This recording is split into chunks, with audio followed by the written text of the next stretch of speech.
नमस्कार मित्रों, जया लिटरेचर में आप सबका पुनः स्वागत है।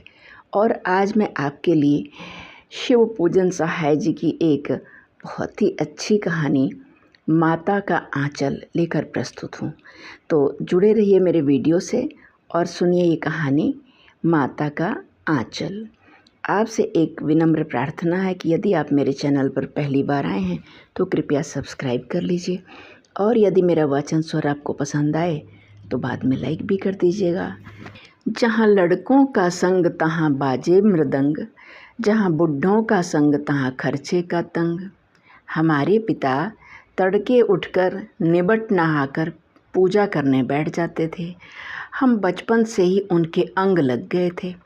माता से केवल दूध पीने तक का नाता था, इसलिए पिता के साथ ही हम भी बाहर की बैठक में ही सोया करते।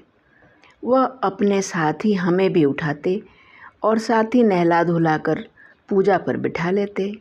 हम भभूत का तिलक लगा देने के लिए उनको दिक करने लगते थे, कुछ हंसकर, कुछ झुंझलाकर और कुछ डांटकर। वह हमारे चौड़े लीलार में त्रिपुंड कर देते थे। हमारे लीलार में भभूत खूब खुलती थी। सिर में लंबी लंबी जटाएं थीं। भभूत रमाने से हम खासे बम भोला बन जाते थे।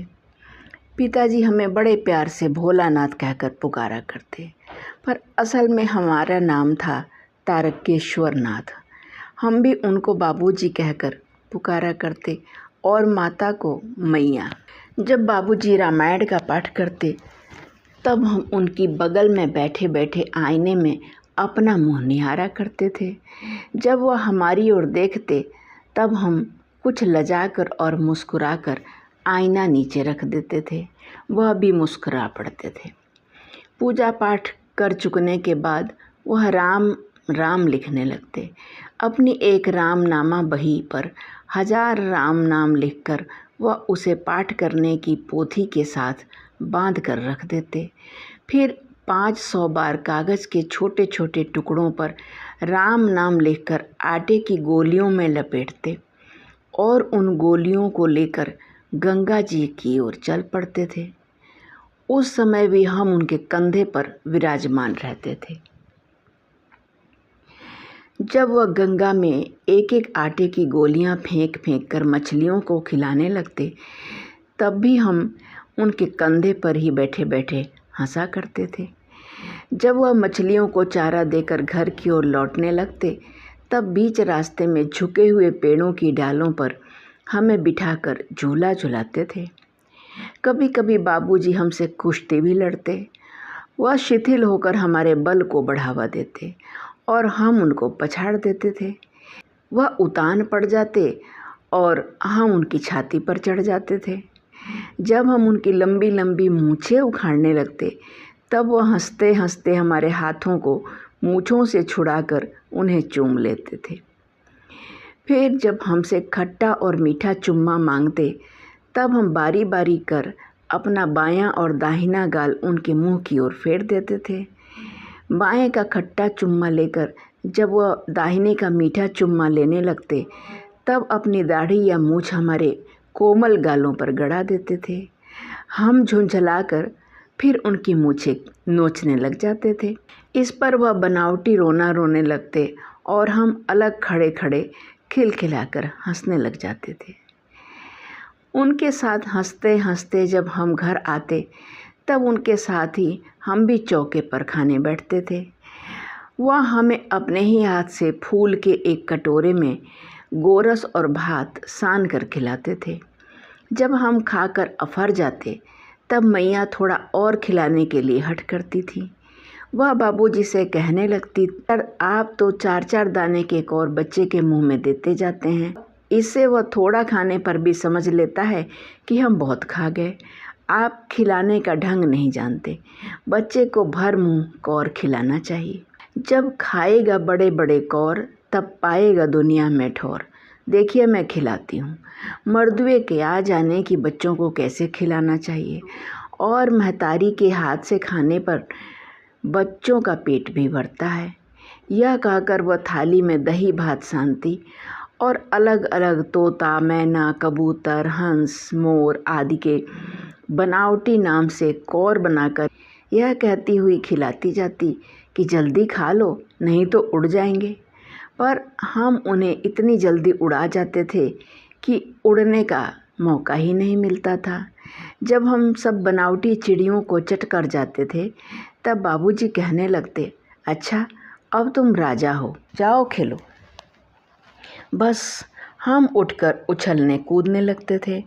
फिर रस्सी में बंधा हुआ काठ का घोड़ा लेकर नंग धड़ंग बाहर गली में निकल जाते थे। बस हम उठकर उछलने कूदने लगते थे। फिर रस्सी में बंधा हुआ काठ का घोड़ा लेकर नंग धड़ंग बाहर गली में निकल जाते थे। जब कभी मैया हमें अचानक पकड़ पाती तब हमारे लाख छटपटाने पर भी एक चुल्लू कड़वा तेल हमारे सिर पर डाल ही देती थी। हम रोने लगते थे और बाबूजी उस पर बिगड़ खड़े होते, पर वह हमारे सिर में तेल बोथ कर हमें उबट कर ही छोड़ती थी। फिर हमारी नाभि और लिलार में काजल की बिंदी लगाकर चोटी गूंथती और उसमें फूलदार लट्टू बांधकर रंगीन कुर्ता टोपी पहना देती थी। हम खासे कन्हैया बनकर बाबूजी की गोद में सिसकते सिसकते बाहर आ जाते थे। बाहर आते ही हमारी बाट जोहने वाले बालकों का एक झुंड मिल जाता था। हम उन खेल के साथियों को देखते ही सिसकना भूलकर बाबूजी की गोद से उतर पड़ते और अपने हमजोलियों के दल में मिलकर तमाशे करने लग जाते थे। तमाशे भी ऐसे वैसे नहीं, तरह तरह के नाटक। चबूतरे का एक कोना ही नाटक घर बनता था। बाबूजी जिस छोटी चौकी पर बैठकर नहाते थे वही रंगमंच बनती। उसी पर सरकंडे के खंभों पर कागज का चंदोवा तानकर मिठाइयों की दुकान लगाई जाती। उसमें चिलम के खोंचे पर कपड़े के थालों में ढेले के लड्डू, पत्तों की पूरी कचौरियाँ, गीली मिट्टी की जलेबियाँ, फूटे घड़े के टुकड़ों के बताशे आदि मिठाइयाँ सजाई जाती। ठीकरों के बटखरे और जस्ते के छोटे छोटे टुकड़ों के पैसे बनते। हम ही लोग खरीदार और हम ही लोग दुकानदार। बाबूजी भी 2-4 गोरखपुरिये पैसे खरीद लेते थे। थोड़ी देर में मिठाई की दुकान बढ़ाकर हम लोग घरौंदा बनाते थे। धूल की मेड़ दीवार बनती और तिनकों का छप्पर, दातून के खंभे, दिया सलाई की पेटियों के किवाड़, घड़े के मुहड़े की चूल्हा चक्की, दिए की कढ़ाई और बाबूजी की पूजा वाली आचमनी कलछी बनती थी। पानी के घी, धूल के पिसान और बालू की चीनी से हम लोग ज्योनार तैयार करते थे। हम ही लोग ज्योनार करते और हम ही लोगों की ज्योनार बैठती थी। जब पंगत बैठ जाती थी तब बाबूजी भी धीरे से आकर पांत के अंत में जीमने के लिए बैठ जाते थे। उनको बैठते देखते ही हम लोग हंसकर और घरौंदा बिगाड़कर भाग चलते थे। वह भी हंसते हंसते लोटपोट हो जाते और कहने लगते कि फिर कब भोज होगा भोलानाथ। कभी कभी हम लोग बारात का भी जुलूस निकालते थे। कनस्तर का तंबूरा बजता, अमोले को घिसकर शहनाई बजाई जाती, टूटी चूहेदानी की पालकी बनती। हम समधी बनकर बकरे पर चढ़ लेते और चबूतरे के एक कोने से चलकर बारात दूसरे कोने में जाकर दरवाजे लगती थी। वहाँ काठ की पटरियों से घिरे, गोबर से लिपे, आम और केले की टहनियों से सजाए हुए छोटे आंगन में खुलिये का कलसा रखा रहता था। वहीं पहुंचकर बारात फिर लौट आती थी। लौटने के समय खटोली पर लाल ओहार डालकर उसमें दुल्हन को चढ़ा लिया जाता था। लौट आने पर बाबूजी ज्यों ही ओहार उघार कर दुल्हन का मुख निरखने लगते त्यों ही हम लोग हंसकर भाग जाते। थोड़ी देर बाद फिर लड़कों की मंडली जुट जाती थी। इकट्ठा होते ही राय जमती की खेती की जाए। बस चबूतरे के छोर पर घिरनी गड़ जाती और उसके नीचे की गली कुआं बन जाती थी। मूंछ की बटी हुई पतली रस्सी में एक चुक्कड़ बांध गराड़ी पर चढ़ाकर लटका दिया जाता और 2 लड़के बैल बनकर मोट खींचने लग जाते। चबूतरा खेत बनता, कंकड़ बीज और ठेंगा हल जुआट। बड़ी मेहनत से खेत जोते बोए और पटाए जाते। फसल तैयार होते देर न लगती और हम हाथों हाथ फसल काट लेते थे। काटते समय गाते थे, ऊंच नीच की भई कियारी, जो उपजी सो भई हमारी। फसल को एक जगह रखकर उसे पैरों से रौंद डालते थे। कसोरे का सूप बनाकर उसाते और मिट्टी की दिए के तराजू पर तौलकर राशि तैयार कर देते थे। इसी बीच बाबूजी आकर पूछ बैठते थे, इस साल की खेती कैसी रही भोलानाथ? बस फिर क्या, हम लोग ज्यों का त्यों खेत खलिहान छोड़कर हंसते हुए भाग जाते थे।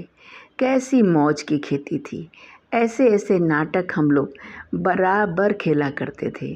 बटोही भी कुछ देर ठिठक कर हम लोगों के तमाशे देख लेते थे। जब कभी हम लोग ददरी के मेले में जाने वाले आदमियों का झुंड देख पाते तब कूद कूद कर चिल्लाने लगते थे, चलो भैया ददरी सत्तू पिसान की मोटरी, चलो भैया ददरी सत्तू पिसान की मोटरी।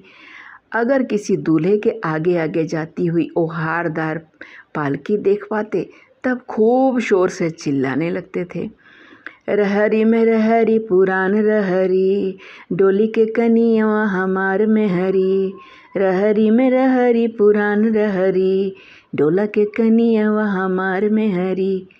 इसी पर एक बार बूढ़े वर ने हम लोगों को बड़ी दूर तक खदेड़ कर ढेलों से मारा था।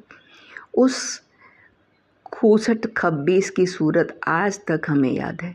न जाने किस ससुर ने वैसा जमाई ढूंढ निकाला था, वैसा घोड़ा मुँह आदमी हमने कभी नहीं देखा। आम की फसल में कभी कभी खूब गंध आती है। आंधी के कुछ दूर निकल जाने पर हम लोग बाग की ओर दौड़ पड़ते थे। वहाँ चुन चुन कर घुले घुले गोपी आम चापते थे। एक दिन की बात है, आंधी आई और पट पड़ गई। आकाश काले बादलों से ढक गया। मेघ गरजने लगे, बिजली कौंधने और ठंडी हवा सनसनाने लगी। पेड़ झूमने और ज़मीन चूमने लगे। हम लोग चिल्ला उठे, एक पैसा की लाई बाजार में चितराई, बरखा उधरे बिलाई, बरखा उधरे बिलाई। लेकिन बरखा न रुकी और भी मूसलाधार पानी होने लगा। हम लोग पेड़ों की जड़ से धाड़ से सट गए, जैसे कुत्ते के कान में अठई चिपक जाती है। बरखा बंद होते ही बाग में बहुत से बिच्छू नजर आए। हम लोग डर कर भाग चले। हम लोगों में बैजू बड़ा ढीठ था। संयोग की बात, बीच में मूसन तिवारी मिल गए। बेचारे बूढ़े आदमी को सूझता कम था। बैजू उनको चढ़ाकर बोला, बुढ़वा बेईमान मांगे करेले का चोखा, बुढ़वा बेईमान मांगे करेले का चोखा। हम लोगों ने भी बैजू के सुर में सुर मिलाकर यही चिल्लाना शुरू किया। मूसन तिवारी ने बेतहाशा खदेड़ा। हम लोग तो बस अपने अपने घर की ओर दौड़ चले। जब हम लोग ना मिल सके तब तिवारी जी सीधे पाठशाला में चले गए। वहाँ से हमको और बैजू को पकड़ लाने के लिए 4 लड़के गिरफ्तारी वारंट लेकर छूटे। इधर जो ही हम लोग घर पहुँचे त्यों ही गुरुजी के सिपाही हम लोगों पर टूट पड़े। बैजू तो 9-2-11 हो गया, हम पकड़े गए। फिर तो गुरुजी ने हमारी खूब खबर ली। बाबूजी ने यह हाल सुना, वह दौड़े हुए पाठशाला में आए। गोद में उठाकर हमें पुचकारने और फुसलाने लगे, पर हम दुलारने से चुप होने वाले लड़के नहीं थे। रोते रोते उनका कंधा आंसुओं से तर कर दिया। वह गुरुजी की चिरौरी करके हमें घर ले चले। रास्ते में फिर हमारे साथी लड़कों का झुंड मिला। वे शोर से नाचते और गाते थे, माई पकाई गरम गरम पुआ, हम खाई पुआ ना खेलब जुआ।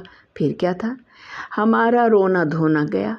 हम हट करके बाबूजी की गोद से उतर पड़े और लड़कों की मंडली में मिलकर लगे वही तानसुर अलापने। तब तक सब लड़के सामने वाले मकई के खेत में दौड़ पड़े।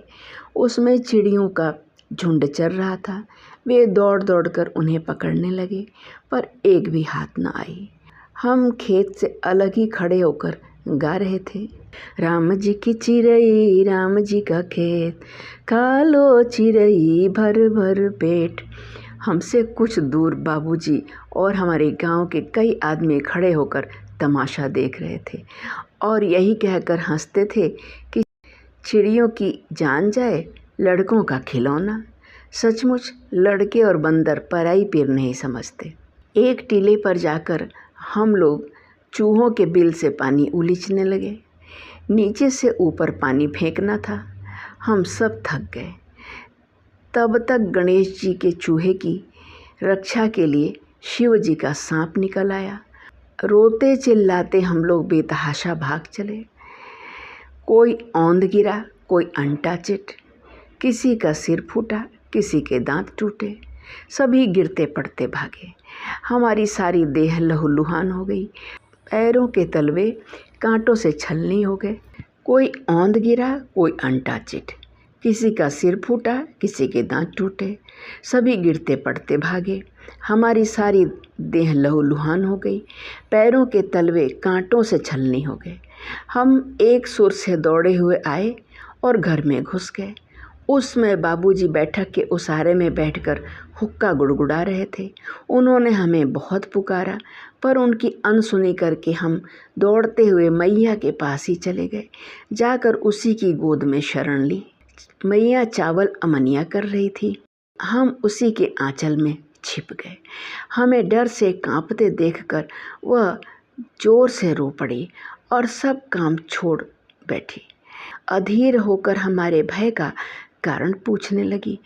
कभी हमें अंग भर दबाती और कभी हमारे अंगों को अपने आंचल से पोंछकर हमें चूम लेती। बड़े संकट में पड़ गई। झटपट हल्दी पीसकर हमारे घावों पर थोपी गई। घर में कोहराम मच गया। हम केवल धीमे सुर में सांप सांप कहते हुए मैया के आंचल में लुके चले जाते थे। सारा शरीर थर थर काँप रहा था। रोंगटे खड़े हो गए थे। हम आंखें खोलना चाहते थे पर वे खुलती न थीं।